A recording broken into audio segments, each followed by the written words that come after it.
Next tonight, we look at one of the most vigorous internal debates in the black community in the past 2 decades. It's the issue of changing from black to African American. It had only been 22 years since the last major name change had occurred. It happened just after a white racist shot James Meredith, the first black graduate of Ole Miss. The shooting occurred on a southern highway as Meredith was leading a voter registration march from Memphis, Tennessee to Jackson, Mississippi. It so enraged student activist Stokely Carmichael that as he emerged from a Greenwood, Mississippi jail where he had been held for his voter registration work, the first words to emerge from his mouth were "Black Power." It was the beginning of a major new phase in black confidence and self-assertion that captured the imagination and stirred the consciousness of black people all over the world. Now, according to some polls, a majority of black people have said they prefer the term African American. But the issue is far from settled. I prefer to be called African American because African American reflects the true nature of my cultural heritage. And I think it's better for you to be called black. What's wrong with that? It's different black. It's black Africans. It's black West Indians, you know. Black is beautiful. That's what I have to say. I'm an American, whether I'm a black American or what, don't make any difference. I'm just an American. You had the caucus in the election, they kept calling him Greek American, so being that every black person over here has African heritage, you know, it should be called African American. Editorials in both black and white publications generally supported the call to use African American. The New York Times called it healthy archaeology, arguing that blacks may now feel comfortable enough in their standing as citizens to adopt the family surname American, and their first name, African, conveys a pride in cultural heritage that all Americans cherish.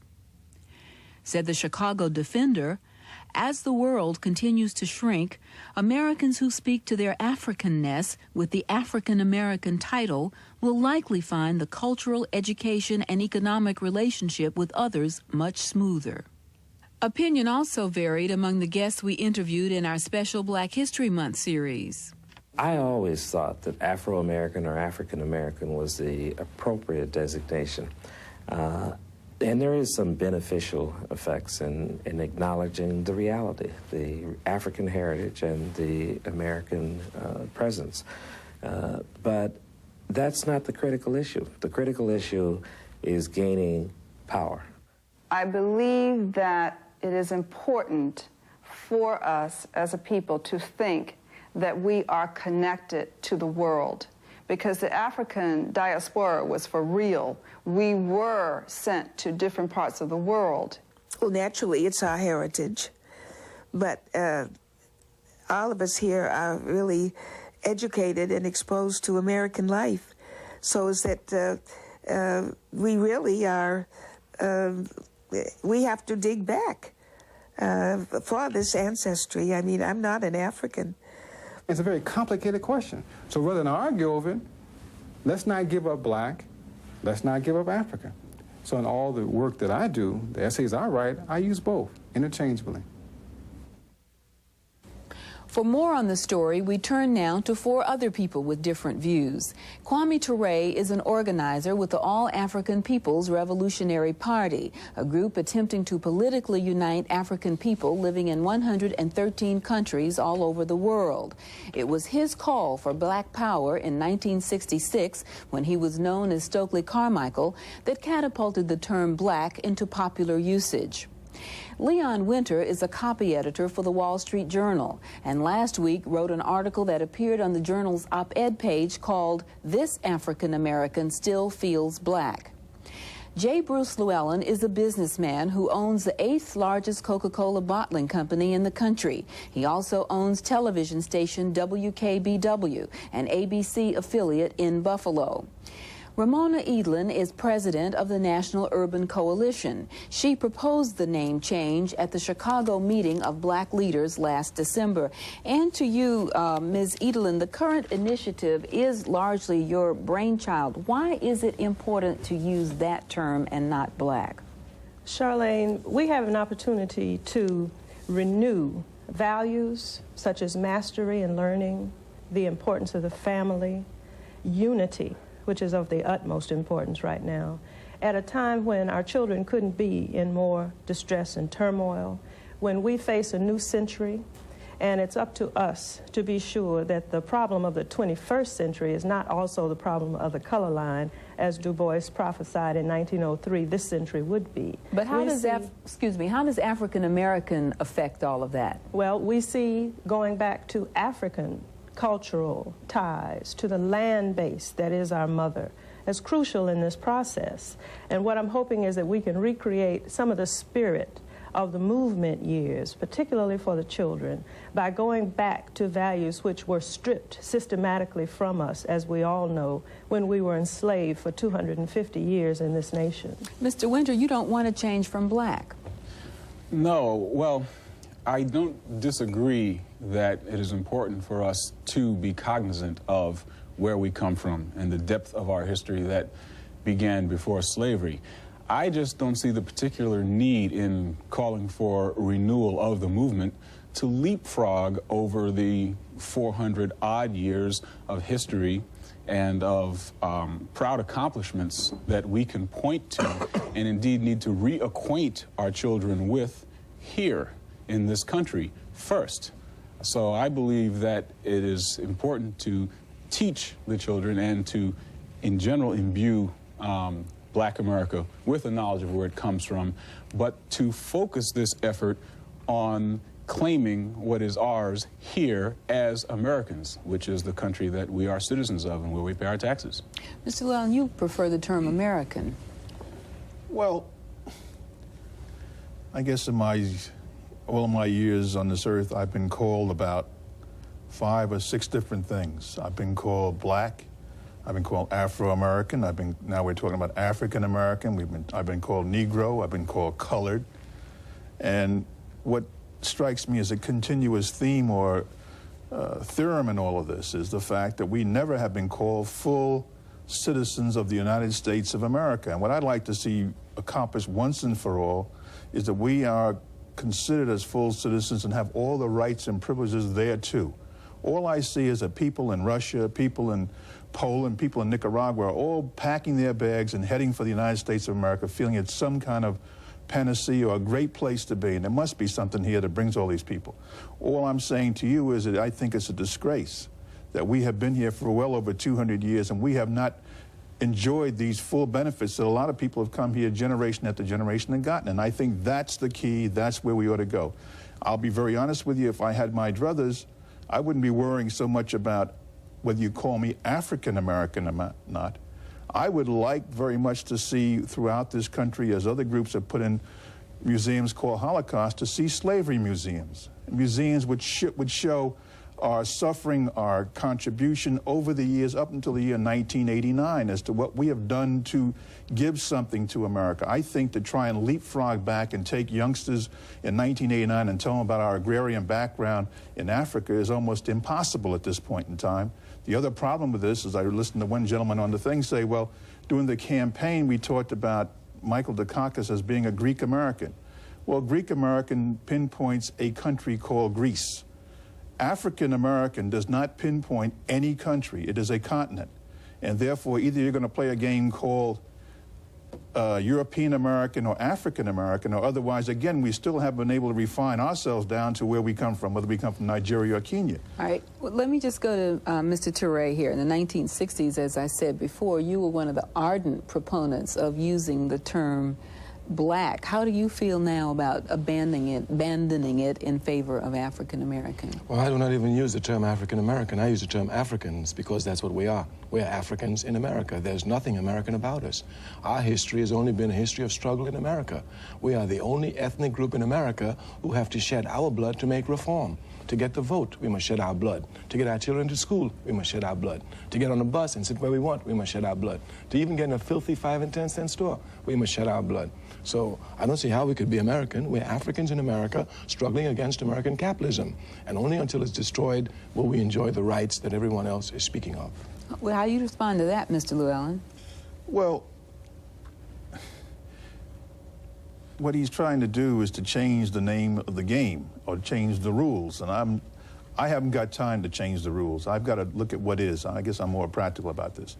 Maybe the ideal panacea is to change the rules and make it all a kind of a equal socialistic state. But in the meantime, let's talk about what is. This is a capitalistic society. We are here. We are paying our taxes.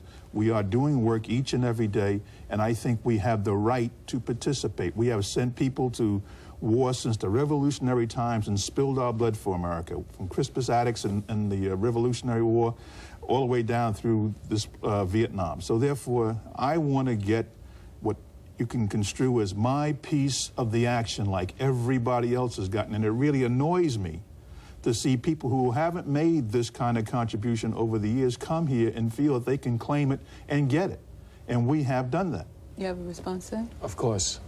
In the first place, just because we're in just because we're in the capitalist system doesn't mean we must love it. We were made slaves.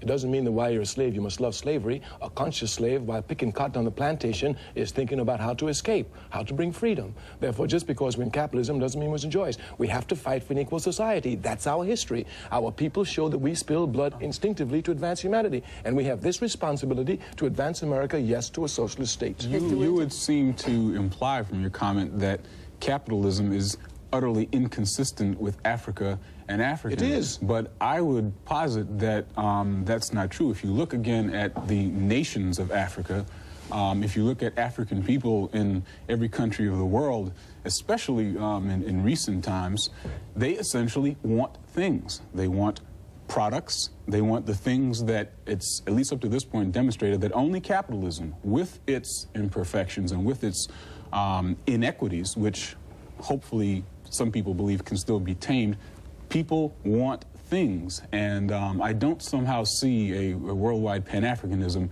as also spelling the death knell for capitalism at the same time. It seems inconsistent. There are too many people who want cars in Lagos, Nigeria, last time I checked. The traffic jams are horrendous. I don't think we can solve that one right now, but let me just go back to Ramona Edelin, because both Mr. Winter and Mr. Llewellyn talked about how they don't think it's possible to leapfrog over a lot of history and go back. It's impossible to go back to the agrarian life, that you can't even pinpoint a place in Africa where black people come from, if I'm paraphrasing your comments correctly. How do you respond to that? Well, first of all, our culture and heritage in Africa entail far more than agrarian economies. Mathematics and science were born in Africa, philosophy and religion, and as well as that, we've been accomplished musicians and dancers for centuries. There's so much in our cultural heritage that we need to recoup right now, particularly for the children. And it is possible to leapfrog, as they put it. As a matter of fact, it's not only possible, it's necessary, because if you begin with slavery, then you will still have children looking in your eyes as they do in mine, in our cities and in the streets, and saying, what difference does it really make to you, to me, or to anyone else, whether I live or die, whether I take drugs, whether I kill another person, whether I learn anything in school? We have a responsibility. And I think that one way we can have a cultural renaissance is to identify with a land base that gave us the wonderful things about our nature and our culture. Mr. Llewellyn? Well, that all sounds very nice and wonderful, but I invite you to take a look at Africa right now and today and look at the situation in Eritrea against Ethiopia and all the other things that have happened, Biafra with the Nigerians and what have you. That, in my opinion, is idealistic and not the gut of the problem. The gut of the problem is something called values. The gut of the problem is something called family. The gut of the problem is something called importance. What do we construe and believe to be important? I would submit that without a cultural offensive, without our unifying at this particular time and saying what we believe in and who we are and how we will train our children and what our families mean to us, that we will continue to have those same gut issues. That's precisely the point. We will continue unless we develop a cultural vehicle which will move us forward. All groups move forward by strength of their culture. It is a myth that individuals move forward. And certainly we cannot accept 2 or 3 of our group emerging year after year while the vast masses of us continue to go down. We have a responsibility. Let me raise a point back to you, Kwame Ture. When you launched this move that resulted in black being adopted as the defining symbol for African American people. Many people felt that it helped to purge them of all the negative feelings about themselves, that it really represented the first major psychological break. And you heard the woman in the tape talk about black is beautiful. I mean, that was the most positive affirmation of blackness by black people. What do you say to people now who say you simply cannot abandon the term that came to symbolize so much for black people? Human progress does not stand still. It moves. We came here as Africans. One of the first organizations we had fighting for us is known as the Free African Society. The very first independent organization we had in this country was the church. It was known as the African Methodist Episcopalian Church. So from Africans, our oppressor has changed us to colored, to Negro, to this, to that. We understand it's a step.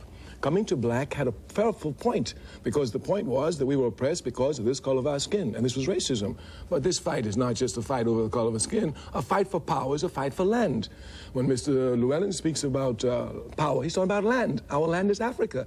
America is not our land. It belongs to the American Indians, and we have a right to stand and take a moral struggle with them. And we don't worry about people being for things. People want things is incorrect. The point is not to explain the world. The point is to change it. If the people want material things, then we have a responsibility to tell them that things more important than material things, like freedom. Mr. Winter? Well, I can't claim to have been there, indeed, when black was coined, because I was somewhat in high school, and I was on the listening end as, indeed, you were doing the talking. But it's always been my feeling that black was more than the recognition of where our blood comes from. It has a lot to do with the experience of people of color in a larger sense under colonialism, whether it was external colonialism, let's say in the Caribbean, or the internal colonialism that we had to deal with here in the United States, rather than simply a statement of Africa.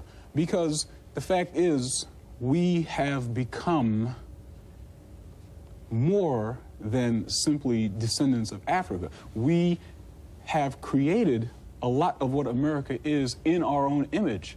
When you talk about this cultural-based offensive, I would rather see us claim American culture, which is not European culture. America does not mean white. American doesn't mean white. It means a combination of European and African and Asian and the rest of the cultures of the whole world. This is what America is. And if it denies the fact of what is African within it, then it's up to us to continue to assert that no, America does not mean white. America means a melting and a combination of things. I think that's the point. We are saying African and American, and not everyone is willing to say American, and not everyone is willing to say African. But the point is, we are trying to merge the two, and American society at this point in time does exclude the African reality. America is an African as well as a European invention. Well, we know that, but it isn't accepted widely as now. Let me ask you this, Ms. Eland. What is wrong? Hakeem Madhubuti said a few moments ago that in his writing and everything, he's going to use both. I mean, is there a problem with using African American for those who choose to, and for those who choose to use black? No, I think we all will use both to a certain extent. First of all, it's going to be hard to break old habits that were very dear to us, and I certainly was along with Stokely in the days when the name was changed. But it is important to continue to draw the consciousness of our people to a set of values which were positive and productive for us. To call our mother's name is Africa. We are children without her if we leave that out, and I think that it's fair to say no one of us is satisfied with the status quo today. Well, it seems that Time Magazine, in fact, has a piece on this week, and it says that for more than a century, descendants of freedmen have debated what name they should bear as a people, and in every instance, the shift in the change of appellation coincided with a new phase in the struggle for equality. Is that what's going on now, in your view, and what stage is this? Yes, and I think this is a point of evolution in our culture, and it's the stage right before we cross the threshold to the 21st century. I think we are saying that there's a quickening of our will. We will not cross the threshold of the 21st century in the condition that we are today. All right, let me ask Mr. Winter, what do you think about that? I don't necessarily see this as a quickening, if you will, in that kind of direction. It seems to me that a move like this is an attempt more at a rhetorical assertion to sort of put a new name on things. But I don't see where it quite takes us to getting a better handle on what is immediately in front of us. Maybe I should say, Charlene, that the cultural offensive is going to entail agenda setting, goal setting, working together to achieve our purposes. As you well know, Charlene, in the movement years, when you decided to desegregate the University of Georgia along with Ham, we were unified around your decision. We were purposeful. We were powerful. There was a sense of destiny, and we achieved our goals. What we are so sadly lacking now is any sense of purpose or destiny. We are not setting agendas. We are not working together, though we're working very hard. But is that because we don't have the right name? Well, the name change is the first step in what we hope will be a self-conscious examination of our culture, going back to our ancient as well as our contemporary strengths, and pulling together a vehicle which will be more useful to us than the one that we are now engaged in. If anyone is satisfied with the status quo, I'm not aware of it, particularly our children. Mr. Llewellyn, just very briefly, do you see this as a critical stage in the evolution of... I swear, I do not know why people keep talking about what the container is called. It's what's the content of the container.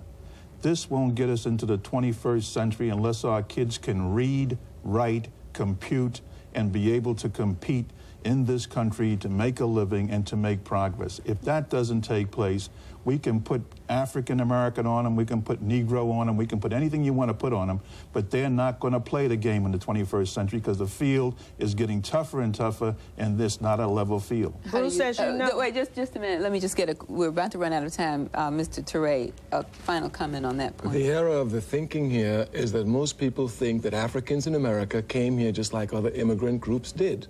All other immigrants came to America expecting a better way of life. We started in hell, which was a slave ship, and we're still in hell. This incorrect assumption makes it appear as if we've made a contribution with our culture. Our culture has been trampled upon, not the others. Any contribution we've made to America is the test of the strength of our culture in spite of this oppression. We are Africans, and that's exactly where we're going. Is that going to, is the term, in your view, is that where you end it? Is that where it stops? The content was African. The label has been changed to confuse us.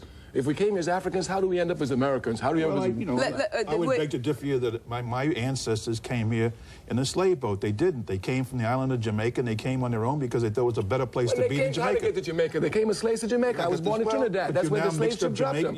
We're all slaves. Right. We're all slaves. We can't solve this one. Jamaica, or who did you decide to drop in Jamaica? The white man dropped you in Jamaica and brought you to Mississippi. Right. So you don't define yourself by the enemy? No, I define myself as the fighting places where I'm at, not where I used to be or where I thought I was. So if you were fighting on a slave ship, so if you're fighting on a slave ship, we fought on the slave ships. We fought on the slave ships. Did you call yourself a warder? And you're still fighting in 1989, right here in New York City. Until Africa is free, we won't be free. All right, one final practical note. Mr. Winter, you're the only editor here. How should the media deal with this? As you can see, there's a debate over the issue. What about newspapers, television, books, magazines? I mean, should they continue to use, Haki said he was going to continue to use both. I mean, what kind of guidance do you think should apply there? Well, speaking immediately for newspapers, and again, while I don't represent directly the Wall Street Journal here, I can tell you that they have discussed this issue recently and concluded that they will wait and watch to take the general standard of what comes to be common usage among black people in general, as at least we'll call it now, and moreover among academics and political and social leaders and that sort of thing. And if a consensus appears to emerge, then style changes will probably be forthcoming at our paper, and I believe in fact the New York Times has said similar things, which is about all they can do, because to them it's, well, there's something going on there in the community and we don't really know what to make of it. All they want to know is that they really don't want to offend anyone in the end. If it becomes apparent that everybody wants this, then they'll likely go along, although they will use people of color in the media as sounding boards to make the decision. Well, I'm sorry, we'll just have to wait and watch and see what happens because we're out of time. Ms. Edelin in Washington, thank you for being with us. Mr. Winter, Mr. Llewellyn, and Mr. Toure. Africans.